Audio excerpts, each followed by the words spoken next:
So today I have some new topics which are important from point of view of exam. Protein urea in chronic kidney disease. Now we do not do 24-hour urinary proteins. Rather, one sample is required, that is albumin creatinine ratio or protein creatinine ratio. And by this we can estimate that how much protein is being excreted in urine in 24 hours. For example, if albumin creatinine ratio is 30, protein creatinine ratio will be 50 and proteins excreted will be zero point 0.5 grams. And if it is 70 albumin creatinine ratio and protein creatinine ratio is 100, then it means that 1 gram of protein is being excreted in urine. Now, if albumin creatinine ratio is between 3 to 70 millimoles per liter, sample is repeated. And if it again comes abnormal, then it is labeled as proteinuria. Another important fact about albumin creatinine ratio is that if it is 30 and patient is hypertensive, then we give angiotensin converting enzyme inhibitor or angiotensin 2 inhibitor. But if patient's albumin creatinine ratio is greater than 70, then even if he is not hypertensive, we have to give ACE inhibitors because they are beneficial in reducing proteinuria. Sodium glucose co-transport inhibitors, they have also role in reducing proteinuria. Then after that, salient features of benign prostatic hyperplasia, which is more common in African males and Asian males. Usually, a patient with benign prostatic hyperplasia has got two types of symptoms, and sometimes these symptoms are mixed. First is voiding symptoms, that is when patient is about to urinate or urinate, patient has got weak stream, and after micturition there is post-micturition dribbling. So these are called voiding features. Then storage features, that is urinary bladder is unable to store properly even little amount of urine. So patient has complaints of urgency and hesitancy and sometimes urge incontinence. Sometimes these features, they overlap with each other. For that, we have we take the help of a score which is called International Prostate Scoring System or IPS score, which tells us about the severity of BPH. If it is between 22 to 35 or more than that, it means that BPH is very severe, and if it is less than 7, it means it is mild.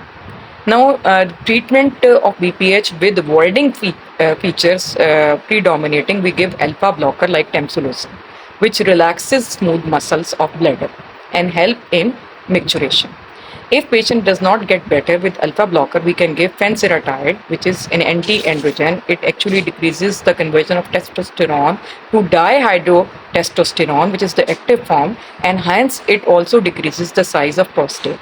But it takes almost 6 months to exert its effect, and it also reduces prostate specific antigen to 50%.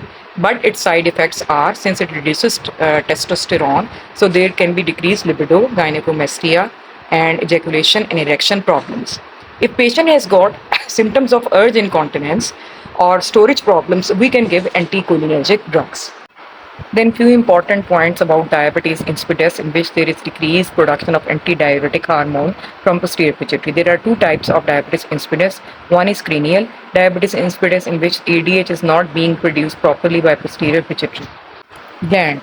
And the cause of cranial diabetes insipidus, it can be trauma to the pituitary, any tumor, and then any infiltrative disorder like hemochromatosis or sarcoidosis, post-radiation, and then there is a congenital condition which is called Did-Mott syndrome, and DI, it stands for diabetes insipidus, and diabetes mellitus, and optic atrophy and deafness.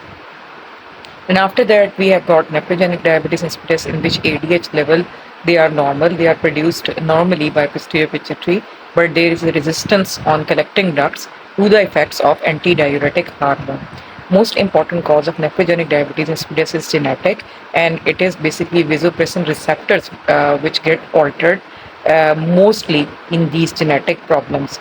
On number 2, aquaporine channels, they get affected. Then hypokalemia, hypercalcemia, and they all affect basically the sensitivity of collecting ducts to the ADH level. Then after that, lithium also produces nephrogenic diabetes insipidus. Tubular interstitial nephritis, sickle cell anemia, and papillary necrosis can also produce nephrogenic diabetes insipidus. As far as investigations of diabetes insipidus are concerned, we check serum osmolality, urine osmolality. If urine osmolality is greater than 700 milliosmol per kg, almost diabetes insipidus diagnosis is excluded. Then we do water deprivation test. As far as the treatment of diabetes insipidus is concerned, nephrogenic diabetes insipidus is treated with salt restriction and thiazide diuretic, and cranial diabetes insipidus is treated with desmopressin. Uh, this is all about diabetes insipidus.